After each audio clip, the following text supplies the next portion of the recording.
Oh, hello, my Bill 1000 Nation. How's everyone doing today? Hopefully, everyone's having a great day. If not, I hope it gets better from here. All right. Before we get into anything, I just want to wish a happy birthday to a real good friend of the channel, 51 Dragon. Happy birthday, my friend. Hope you're having a great day. All right. We are back with a new Mr. Ballin video. This one is titled Tour Snuck into Restricted Area in Mexico. Mexico. All right. Let's go ahead and get into today's story. Go ahead and turn the lights down low. Put on something comfy. Cuddle up with someone special. Let's get intrigued. That sounds intriguing. Yeah, yeah. And yes, you can grow in the beard back in a little bit. It's getting chilly out. Basically, it's cold. I'm not used to having it that short. If y'all watched any of the other videos, you know I had you know, a Kratos beard, full on God of War type style beard. So it ain't gonna be that long, but I need a face warmer. In 2021, a mother and her two sons were on vacation in Cancun, Mexico. One night, while they were staying at their resort, all the kids were invited to play in this big game of resort-wide hide-and-seek, where the hotel staff would count and the kids would hide. And so one of this woman's sons decided he wanted to play, and after the staff began counting, he took off running. And after only a few seconds, he finds the perfect hiding spot. It's this little nook tucked away in the darkness right on the edge of the hotel's property. But after he got down in this little space and he tucked down and he's hiding, he realized he was not alone. But before we get into that story, Didn't we just do a video about not going into strange holes? Don't go into strange holes. I've said it once, I'm gonna say it again. If you don't know the hole, don't go in it. That sounded a lot more messed up than what.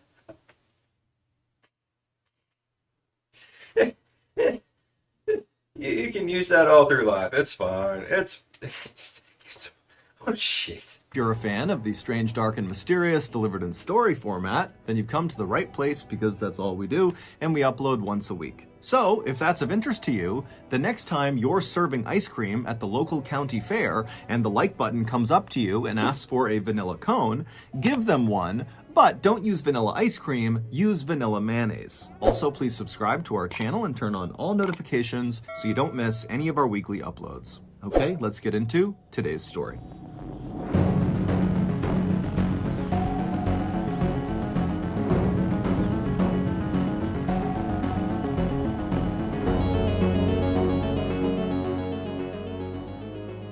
On or around June 10th, 2021, Jennifer Buell and her two sons, 12-year-old Charlie and 7-year-old Johnny, touched down at Cancun International Airport in Cancun, Mexico. The family, who lived in Philadelphia, Pennsylvania, was there for a nice long vacation during the kids' summer break, which had started just a few weeks earlier. After getting off the plane and getting their luggage, the Buell family made their way out of the airport and they hopped on a shuttle that brought them to their resort. They were staying at Club Med Cancun, which is a very popular all-inclusive family resort that's located right at the tip of the Riviera Maya. And the Riviera Maya is just stunningly beautiful. It's this stretch on the western side of the Yucatan Peninsula in Mexico that's basically all white sand beaches and beautiful clear turquoise water. But Club Med Cancun's fabulous location was not the only reason why families loved going there so much. Club Med, the huge hotel company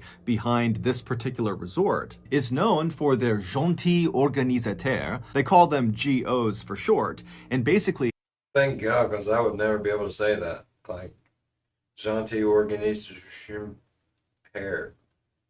Yeah, and I don't know. I don't speak weird words. I mean, I know that's not weird words, but I can barely talk the way I talk. That was way too fancy for my tongue. these are staff members employed by Club Med at all of their locations everywhere in the world whose sole job Go staff.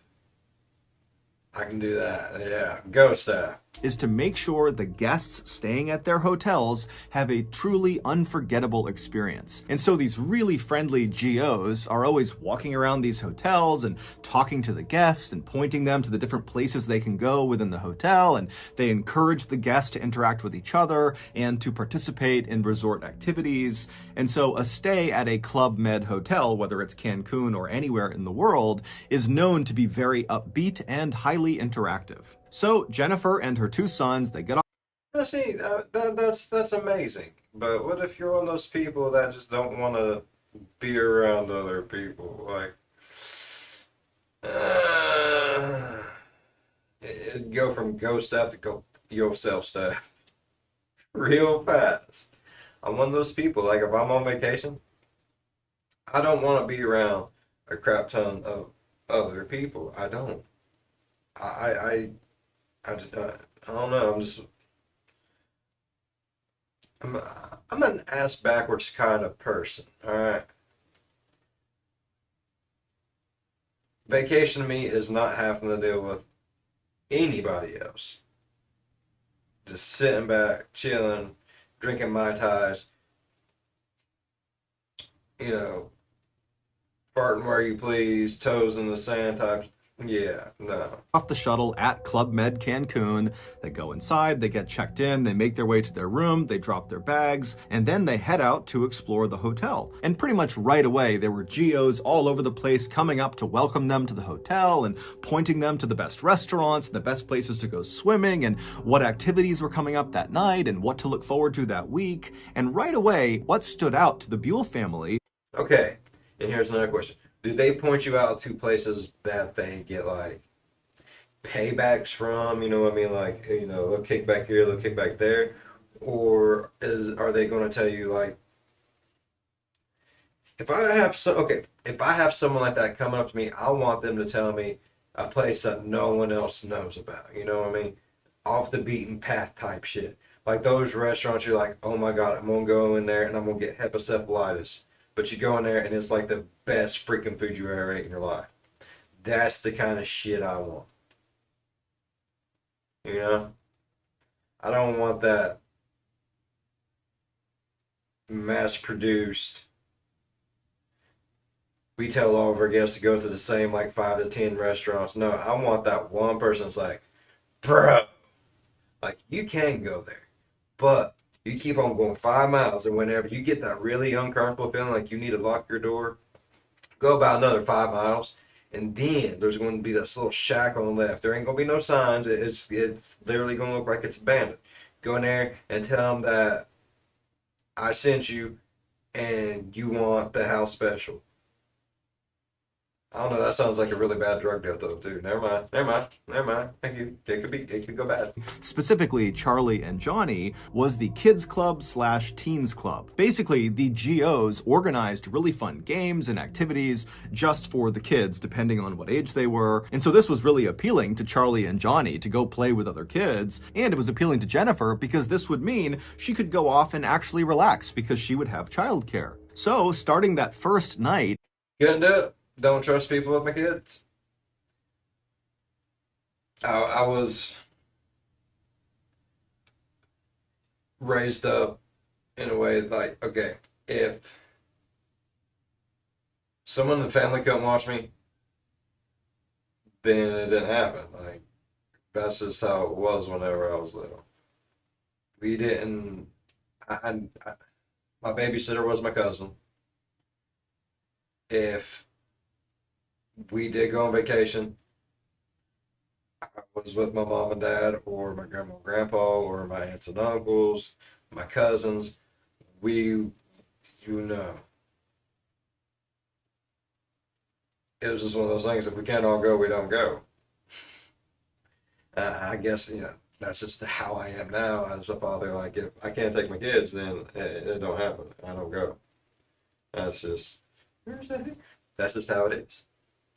And over the next week they were in Cancun, Jennifer made sure they always were around the resort so that the boys could just take off and go hang out with this kids club, teen club whenever they wanted. And so the routine that the Buell family adopted over the course of their vacation was they would get up early, they would go to the white sand beaches right outside of their resort, and then after coming back to the resort, Charlie would almost always cut loose and go hang out for the rest of the day with the kids in the teen club, kids club, and Johnny, he mostly stayed with his mom, but over the course of the day, he would leave and do one-off activities with the club. And then at 9:15 p.m. at night, the trio would always link up on the pool deck and they would make their way in to see one of the shows that the Geos were putting on, ranging from comedy sketches to circus tricks. And so all in all, the Buell family vacation to Cancun, Mexico was really going as well as it could have been, until a simple game of hide and seek changed everything.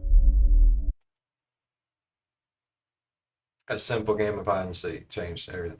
I don't know how to feel about that. Like, how simple of a game of hide and seek was it if it can go Mr. Ballin?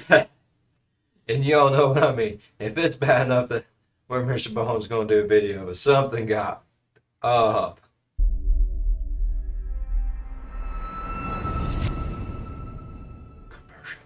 Today's Yes, we get a commercial.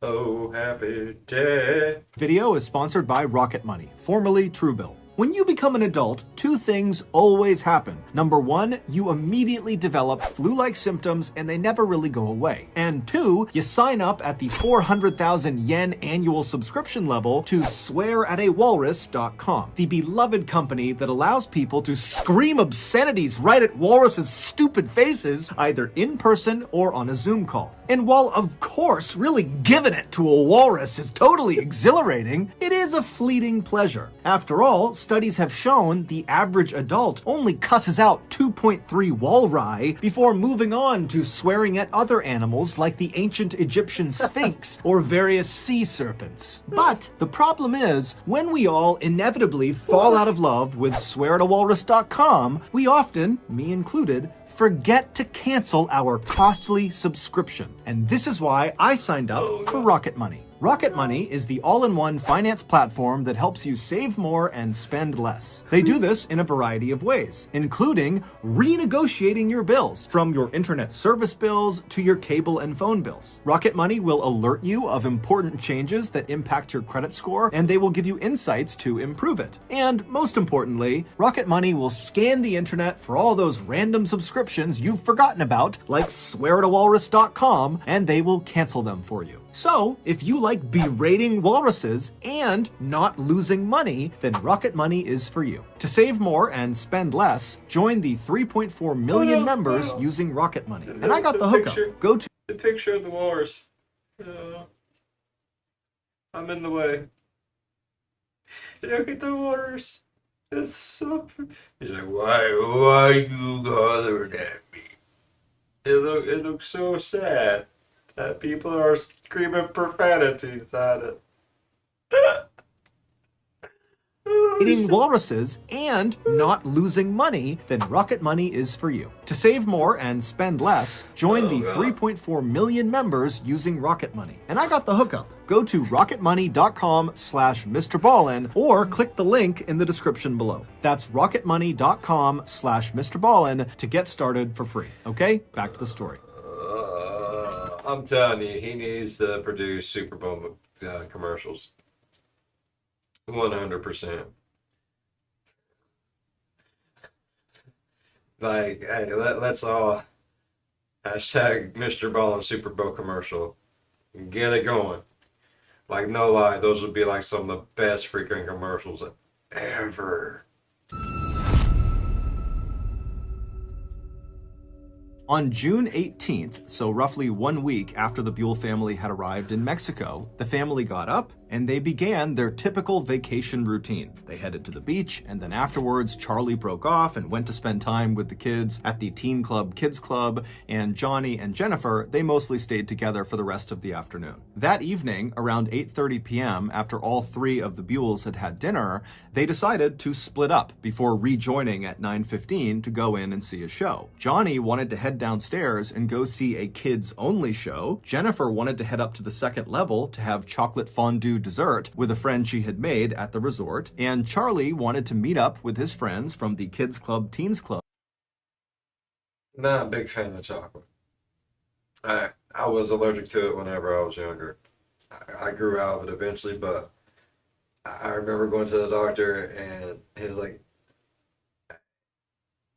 this happens sometimes, but you grew out of it. Like, you can eat chocolate now. You don't have to be worried about it. Mom's like, oh, thank God I can keep chocolate milk in the house again. I was like 10 whenever we went to the doctor, and the doctor said that I could start having chocolate. Up until that moment, anytime Mom had any kind of anything chocolate, it was not around me or in the house in any way, shape, or form. And Mom went up to Pick and Save, got a gallon of chocolate milk, brought it back, poured her a big cup of it. She's like, Bobby, what would you like to try your first thing of chocolate milk? I was like, heck yeah, bro. Like, She poured it for me. Why would you want to drink this? This tastes like, I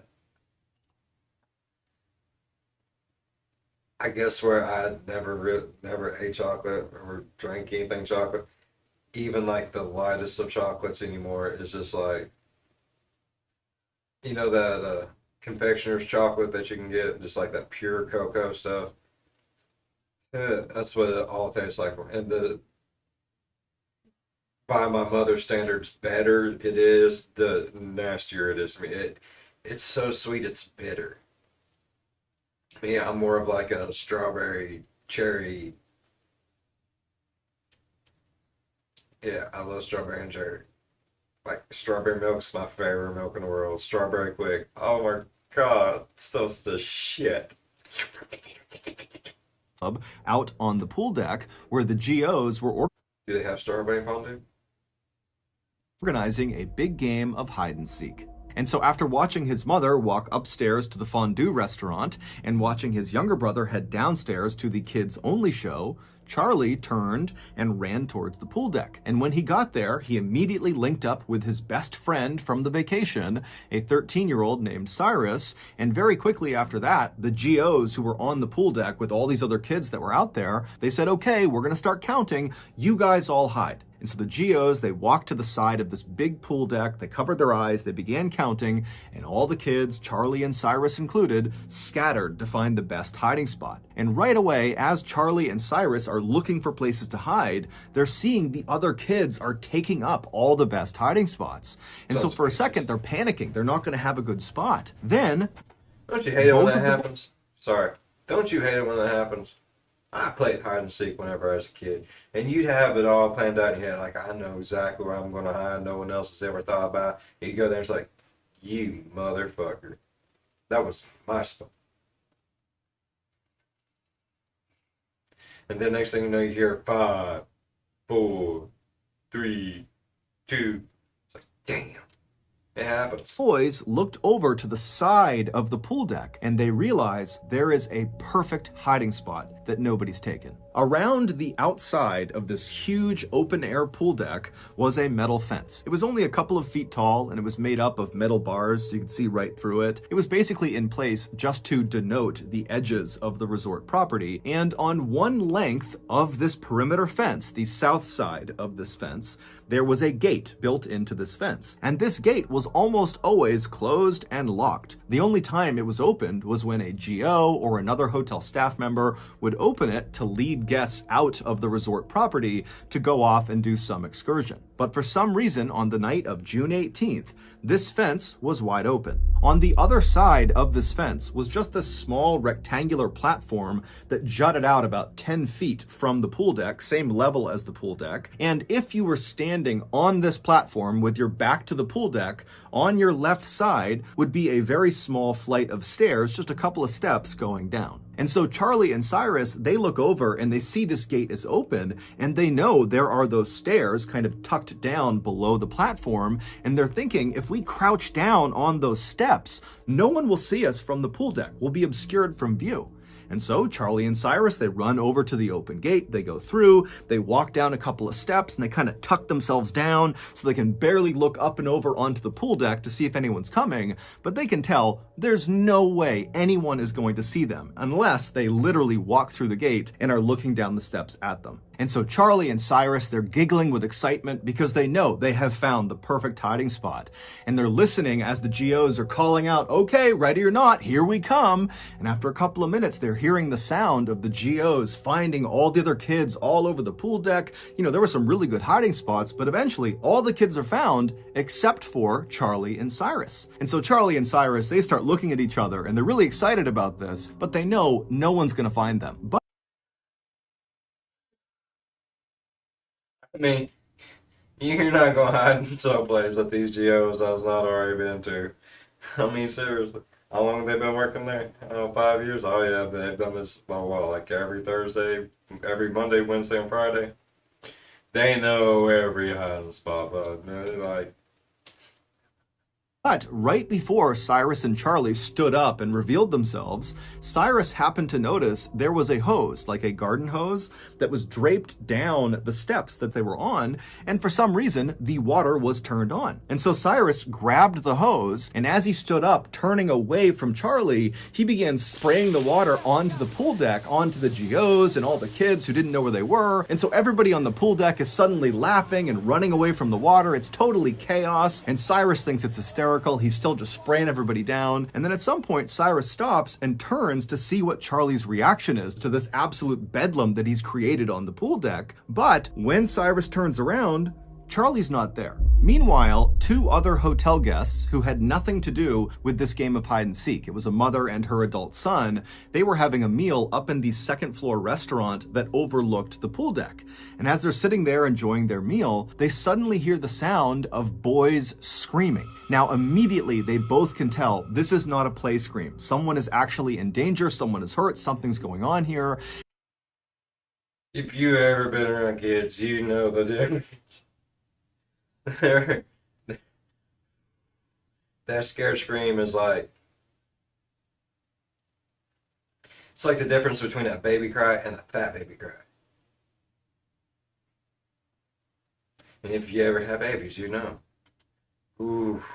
And they try to look down onto the pool deck where these screams seem to be coming from, but they can't tell. It's dark out there, they can't see what's going on. And so, acting on instinct, the woman and her son just stand up and start running through the restaurant and making their way downstairs. And as they're doing this, the woman's husband actually sees her charging through, and he, along with two other boys that happen to be near him, just start running after them, knowing that whatever's going on, it's bad, so they have to go help. And so when these 5 people get down to the pool deck, they hear the sound of the boys screaming again, and they can tell it's coming from that open gate, that platform area where Charlie and Cyrus had been hiding. And so these 5 people charge through the still open gate. They go out onto this platform and they look down the little flight of stairs and they see Cyrus. They don't see anybody else on the platform. It's just this one boy, and he looks totally shaken up, totally hysterical, and it's clear he is one of the boys that was screaming. And then before they could even ask him what was going on, they hear a sound coming from somewhere below the steps,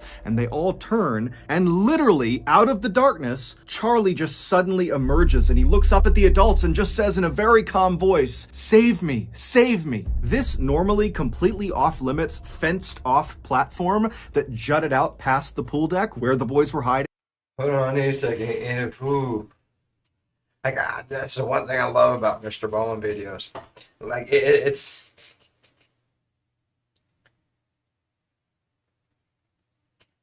He makes it traumatizing. I don't know, he just draws you into the story like that. It's like, Oh, it's so stressful. I love it. I love it. That was actually a dock that sat over a swampy lagoon, and underneath that dock was a nest of crocodiles. And That baby just came in contact with its first dinosaur. Yep, that poor little boy. That was his first dinosaurs. No, he was like, what the hell kind of shitting dinosaur is this? when Cyrus and Charlie were on that lower step, the crocodiles had noticed them, and when Cyrus had stood up and begun spraying the water onto the pool deck, one of those crocodiles, a 13-foot monster, had come out of the water. 13 foot. Holy fuckballs, Batman.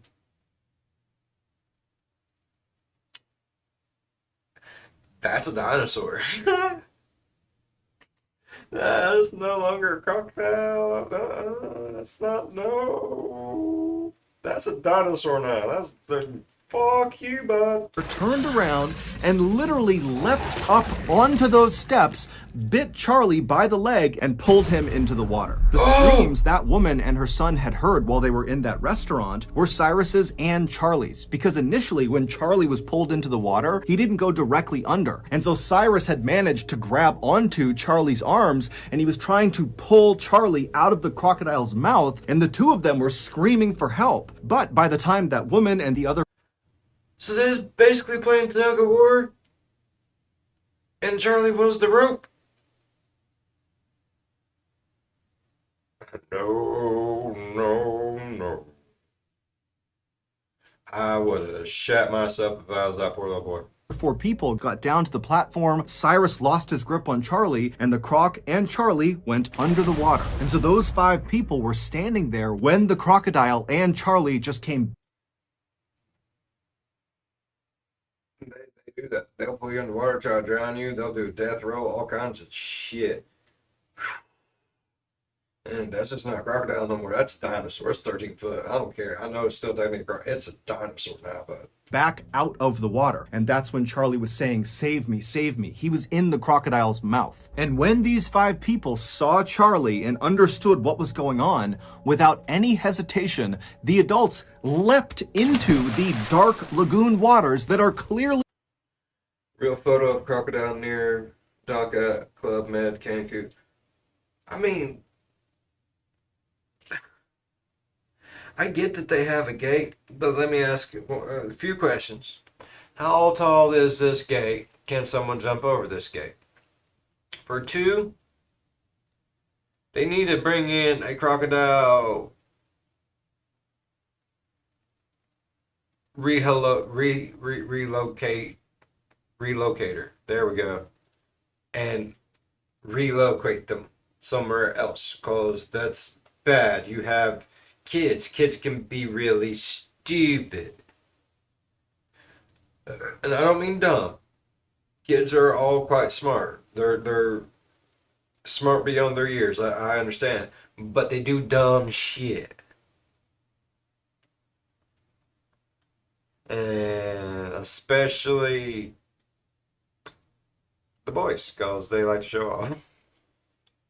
infested with crocodiles and began beating the crap out of this crocodile. And while this melee is happening in these dark, murky lagoon waters with crocodiles everywhere, someone had gone into the fondue bar and told Jennifer, "Your son's being attacked by a crocodile." And she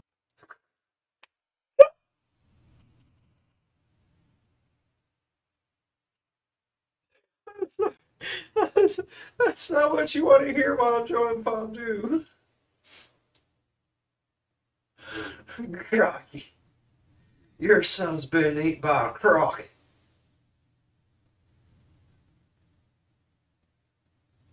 Oh,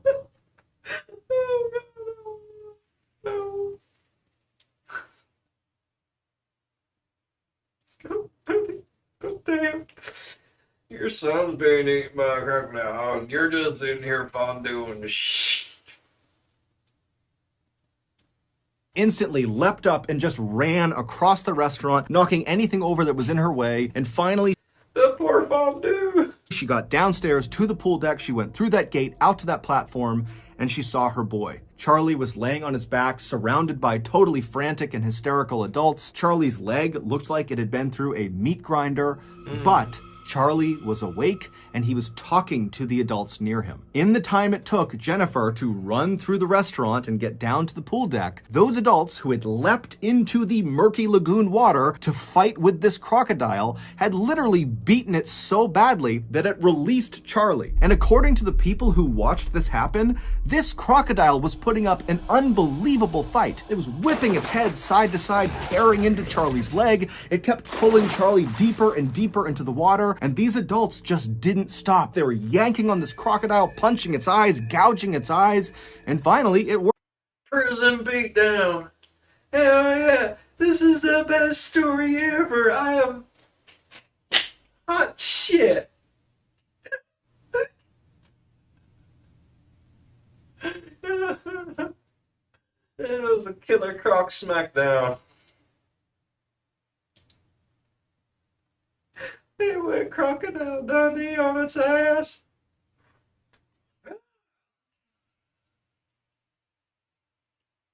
I'm loving it. Worked. When Charlie was finally pulled to safety and was laying on the dock, he was in rough shape and no one knew if he was going to survive or not. But luckily, there just happened to be a trauma nurse who was staying at the resort who came outside. She assessed the situation and she took charge. She stopped the bleeding in his leg and she stayed with him and kept him calm until paramedics finally arrived. Charlie would be rushed to the hospital where he would immediately undergo several surgeries that would save his life.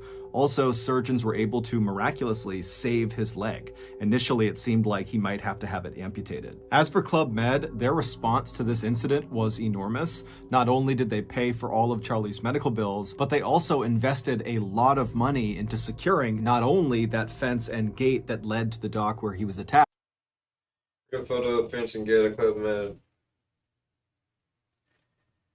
I could step over that, bro. I'm sorry, but if there's man-eating crocs in there, you need to have a bigger gate, bigger fence. You need to have signs everywhere. You can go electrify that shit. Guarantee you, a guest walks up, touches that, goes flying halfway across that dock. They ain't gonna do it again. They're gonna be like, "God damn, nope, no, no. There's something on the other side that they don't want in.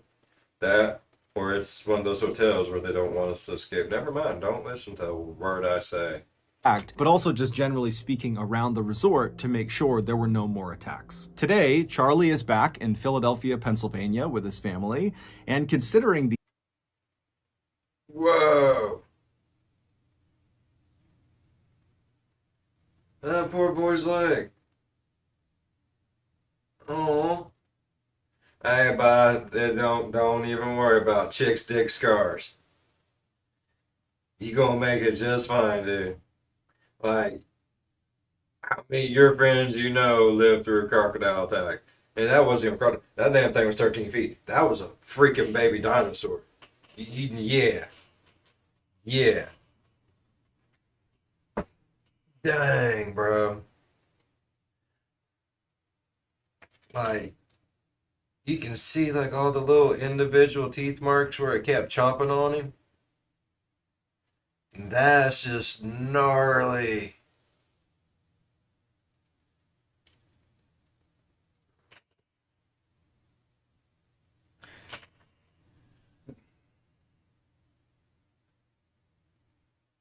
Hey, bud, I'm telling you, chick stick scars. You'll be just fine. horrible trauma he went through, he's remarkably well adjusted. In fact, in the Halloween that followed this attack, Charlie dressed up as a crocodile.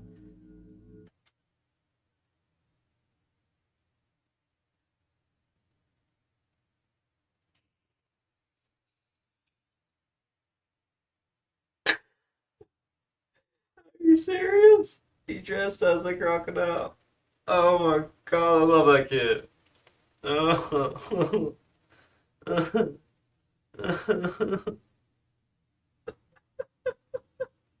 Oh shit.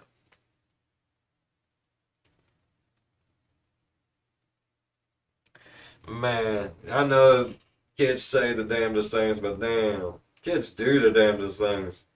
Mad respect to that little boy. Yeah, love it. At least he's got a sense of humor about. Heck yeah. Oh, So fuck. that's going to do it. If you got something out of this episode and you have You get enough people together, you can beat the shit out of a baby dinosaur. done this already, the next time you're working at the local county fair selling ice cream and the like button comes up to you and asks for a vanilla ice cream cone, sell it to them, but replace the vanilla ice cream with vanilla mayonnaise. Also, please subscribe to our channel and turn on all notifications so you don't miss any of our weekly uploads. We have a podcast. All right.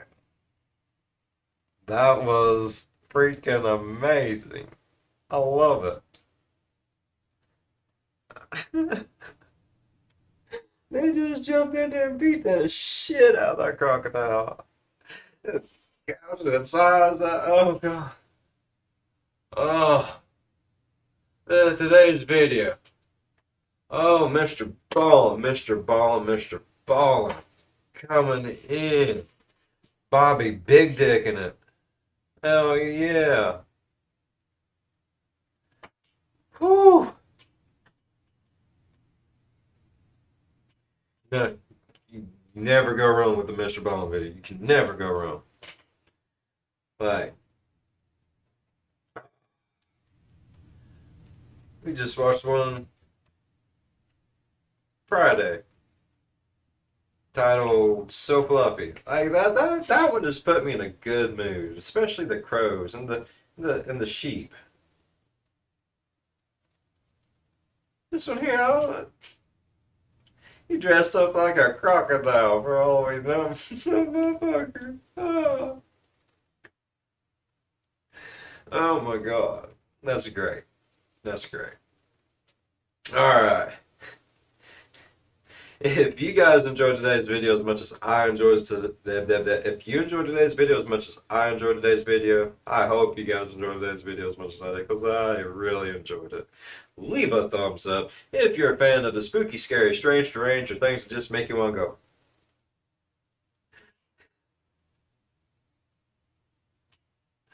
go. Think about subscribing, because that's what we do. As always, be good to one another. I'll see you in the next one. Bye bye.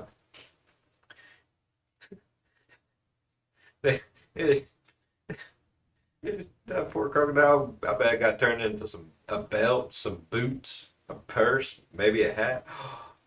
A crocodile jacket. Ooh, ooh, I'd love to have a crocodile skin jacket. That'd be freaking amazing. What up, player?